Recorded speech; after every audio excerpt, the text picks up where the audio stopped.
All right, Matt, go Hey, ahead. Coach, how you doing? Good, buddy. How are you? I'm okay. You mentioned earlier in the week, Purdue offensively is running the ball much better this year than they have in years past, and the stats bear that out. They're like fourth in the conference overall, and in conference games, they're the best running team. What are they doing differently? Because it's something they've actually kind of struggled with under Braum. They could throw the ball, but couldn't really run it as well. What are they doing different this year that you've seen on film? Yeah, I mean, they're running different schemes, and they've adapted throughout the season.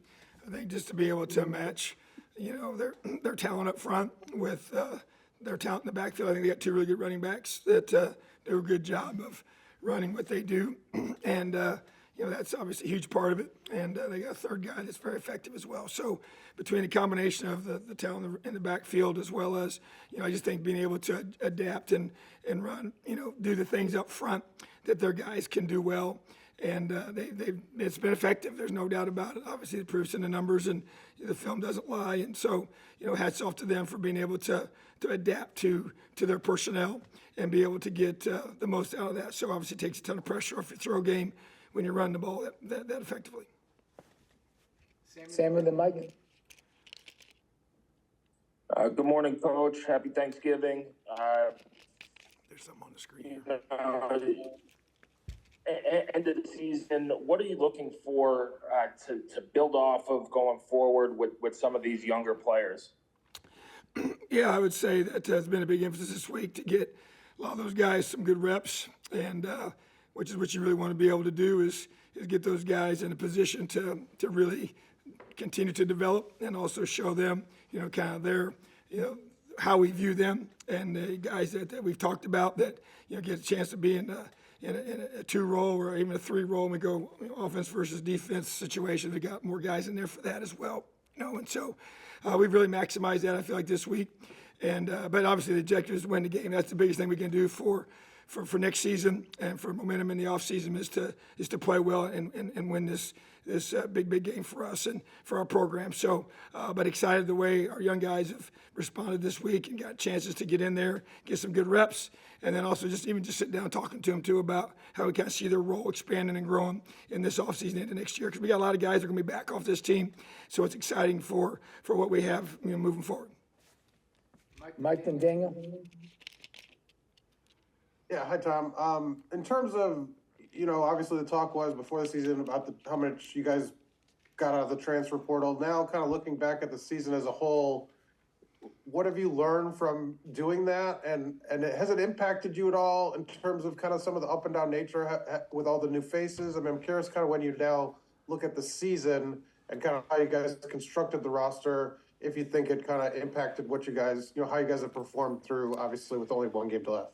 Yeah, I think there's no question that obviously if you had more, guys that had been here and less new faces, you would have had more continuity early, without question, which would have helped, no doubt about it. But I also think too, as we built the guys we've added, we brought a lot of guys here that had more than 1 year to play. So we're going to get a lot of those guys back for next year, which is huge, and to have a lot more continuity. And even just as you look forward and just the goals for us to add to our roster, there won't be near as many spots to add based on the amount of high school guys we're bringing in, and also guys that are returning. And so that's a good thing for us. So yeah, I think there's no question. You think about our quarterback room, having a chance to bring back, the two guys that have done all the playing this year, and bring back your starting quarterback and have a good young guy that's already here with us. It's going to be here for another year as well. So you're going to have a chance to have that continuity. But so I think you add as many guys as we added. It's hard, without question. We still had opportunities to win some close games, and so. But I think it does make it challenging, without question. So you want to continue to have it to where you don't have as many in a given cycle. But I think per that situation, and I think it was what we needed to do. And at the same time, hopefully we'll reap the benefits of that, moving forward in 2024. And you mentioned kind of the conversations you had with kids, after the season. There's a kind of a transfer frenzy with guys going in.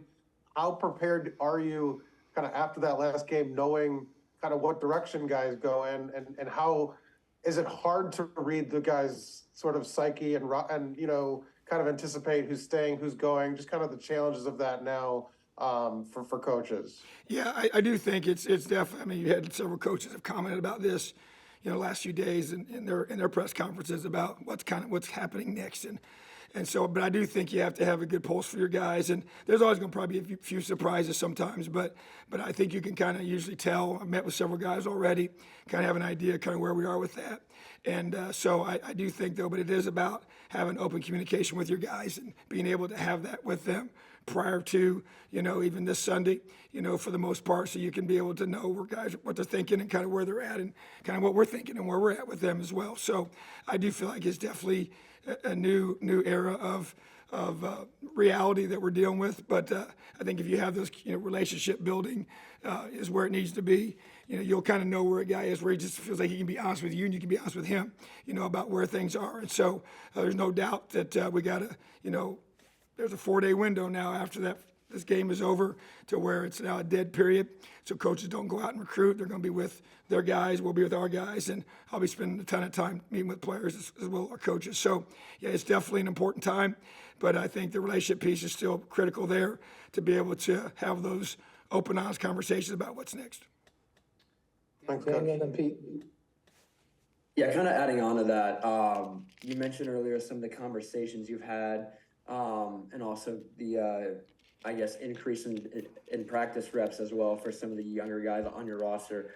Has there been anybody that's kind of stood out to you with some of these increased reps? And then what have you kind of learned about your freshman class as well, the past week?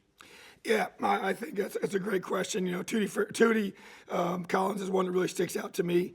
I think, he's really a guy that we had a chance to bring him along here these last few weeks and just to see the way he's developed, as I'm excited for him.